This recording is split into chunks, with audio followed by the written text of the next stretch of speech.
అందరికీ నమస్కారం. ఈరోజు మనం చూసాం దగ్గుబాటి వెంకటేష్ ప్రసాద్ గారు అనంత వెంకటరామరెడ్డి గారి పైన అవాస్తవాలు మాట్లాడడం జరిగింది. అయ్యా దగ్గుబాటి వెంకటేష్ ప్రసాద్ గారు, మీరు మాట్లాడే ముందు వాస్తవాలు తెలుసుకొని మాట్లాడితే బాగుంటుందని చెప్పి నేను పదే పదే ఎన్నోసార్లు మీకు చెప్పాను. మీరు అధికారంలోకి వచ్చి 16 నెలలు అవుతుంది. ఈ 16 నెలల కాలంలో నేను అనేక ప్రెస్ మీట్లు కానివ్వండి, అనేక ప్రోగ్రాంలు ఎక్కడ పోయినా ప్రెస్తో మాట్లాడేటప్పుడు అనేక సార్లు చెప్పడం జరిగింది. మీరు ఏం మాట్లాడినా వాస్తవాలు మాట్లాడండి. మీరు ఎప్పుడు అబద్ధాలు మాట్లాడతారు, అవాస్తవాలు మాట్లాడతారని చెప్పేసి ఎన్నోసార్లు నేను చెప్పడం జరిగింది. అయినా కూడా మీరు ఎవరిని మాట్లాడుతున్నాం, ఎదుటివారు ఎలాంటి వారు అని ఏం లేకోకున్నట్లు కూడా మీరు అవాస్తవాలు మాట్లాడడం, దీన్ని మేము తీవ్రంగా ఖండిస్తున్నాం. వైఎస్ఆర్సిపి అనంతపురం జిల్లా అధ్యక్షుడు, మాజీ ఎంపీ, మాజీ ఎమ్మెల్యే అనంత వెంకటరామరెడ్డి గారి పైన అవాస్తవాలు మాట్లాడడం మేము దీన్ని తీవ్రంగా ఖండిస్తున్నాం. అనంత వెంకటరామరెడ్డి గారు 4 సార్లు ఎంపీగా, ఒకసారి ఎమ్మెల్యేగా, 30 సంవత్సరాలు ప్రజాప్రతినిధిగా, అదేవిధంగా అనేక పదవులు అనుభవించిన గొప్ప వ్యక్తి అనంత వెంకటరామరెడ్డి గారు. అనంతపురం నగరమే కాకుండా అనంతపురం జిల్లాలోనే ఎక్కడ మచ్చలేని వ్యక్తిగా అనంత వెంకటరామరెడ్డి గారి పేరు ఉన్న విషయం కూడా మీరు ఒకసారి గుర్తుంచుకోవాలి. అనంత వెంకటరామరెడ్డి గారు జిల్లాలో ఎక్కడ పోయినా కూడా ఆయన ఎలాంటి మనిషి, ప్రజలతో ఎలా సంబంధాలు ఉన్నాయి, ప్రజలకు ఎలా అందుబాటులో ఉంటారనేది కూడా ప్రతి ఒక్కరికి తెలిసిన విషయమే. ఈరోజు దగ్గుబాటి వెంకటేష్ ప్రసాద్ గారు చూసుకుంటే అనంత వెంకటరామరెడ్డి గారి పైన ఎవరో అవాస్తవాలు రాసిస్తే ఆయన గురించి మాట్లాడడం జరుగుతుంది. అనంత వెంకటరామరెడ్డి గారికి 450 ఎకరాలు ఉందని చెప్పేసి అవాస్తవాలు ప్రచారం చేస్తున్నారు. దగ్గుబాటి వెంకటేష్ ప్రసాద్ గారు, నేను మరీ చెప్తున్నాను మీకు, మీరు ప్రెస్ ముందు మాట్లాడేటప్పుడు మీరు ఒక ప్రజాప్రతినిధి.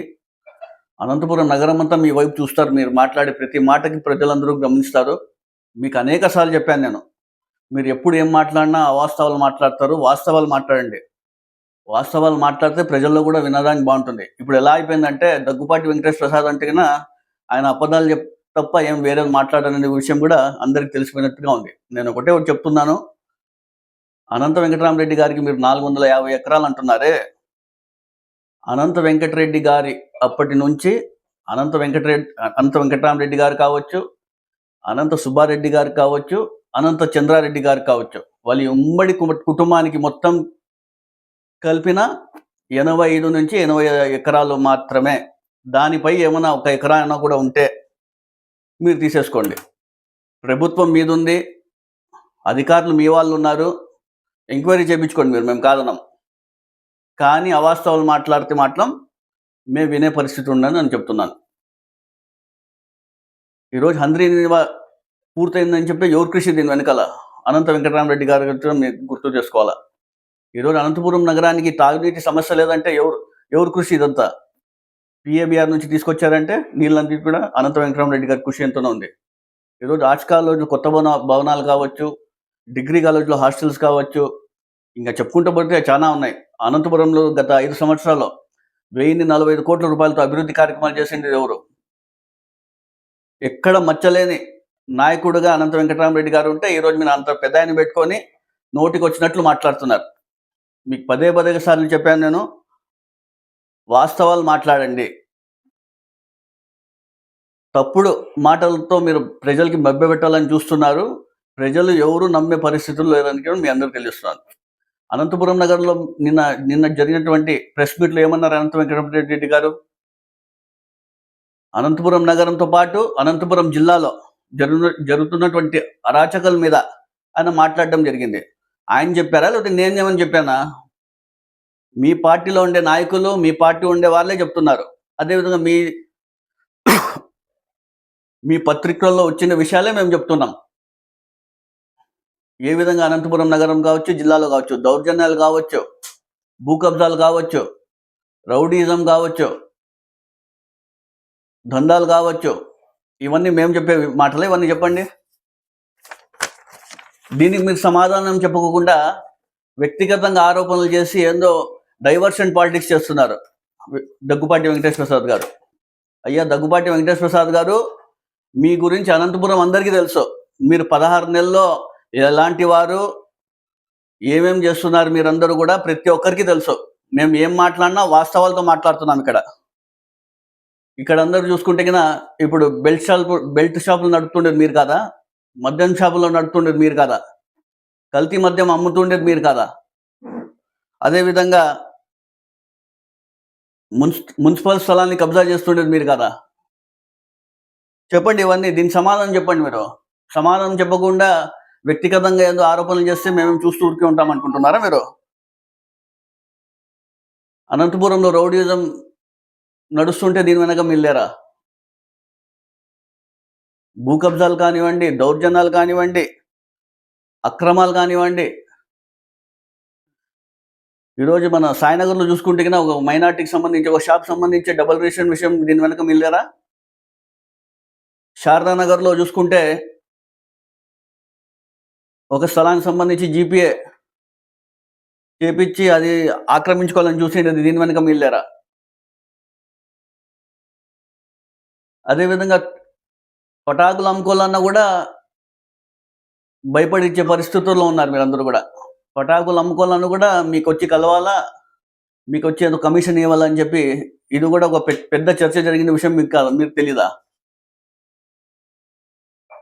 ఎవరో మీకు రాసిస్తున్నారే మొత్తం. అతని కన్నా బుద్ధి ఉండాల. ఏం రాసిస్తున్నాను, ఒక ప్రజాప్రతినిధి నేను ఏం రాసిస్తున్నాను, ఎదుటివానికి ఏం చెప్తున్నాను నేను, ఆయన ప్రజల్లో మాట్లాడేటప్పుడు ఎట్లా అని చెప్పి ఆయన ఏందో రాసిస్తున్నాడు. ఎవరో మీకు రాసిచ్చే ఆయన స్క్రిప్ట్ అంతా రాసిస్తున్నారు. మీరు దాన్ని బట్టి చూసి చెబుతున్నారు. ఆ స్క్రిప్ట్ రాసే అతనికి తెలియకపోయినా మీకన్నా తెలియాలి కదా. ఒక ప్రజాప్రతినిధిగా నేను ప్రజల్లో మాట్లాడేటప్పుడు ఎట్లుండాలని మీకన్నా తెలియాలి కదా. ఇది ఊర్లో అన్ని అరాచకాలు జరుగుతున్నాయి, అన్ని దౌర్జన్యాలు, అన్ని కబ్జాలు, భూ కబ్జాలు అన్ని జరుగుతుంటే మీరు ఏదో దీనికి సమాధానం చెప్పకుండా వ్యక్తిగతంగా పైన అనంత వెంకటరామరెడ్డిని విమర్శిస్తున్నారా? ఏదో డైవర్షన్ పాలిటిక్స్ చేయాలని చెప్పి మీరు చూస్తున్నారు. ప్రజలు మీరు ఏం చెప్పినా ఏం చెప్పినా నమ్మే పరిస్థితులు లేరు. వెంకటరామరెడ్డి అనే మనిషి ఎలాంటి వాడు అందరికీ తెలుసు. ఆయన నీతి నిజాయితీ అనే అందరికీ తెలుసు. ఈ 16 నెలల్లో మీరు ఎలాంటి వాళ్ళు కూడా అందరికీ తెలుసు. ఏమైనా చెప్తే ఆయన ఓడిపోయినారు. ఓడిపోతే ఏం రాజకీయాల్లో సహజమే, గెలుపు ఓటమి లేదు, సహజమే.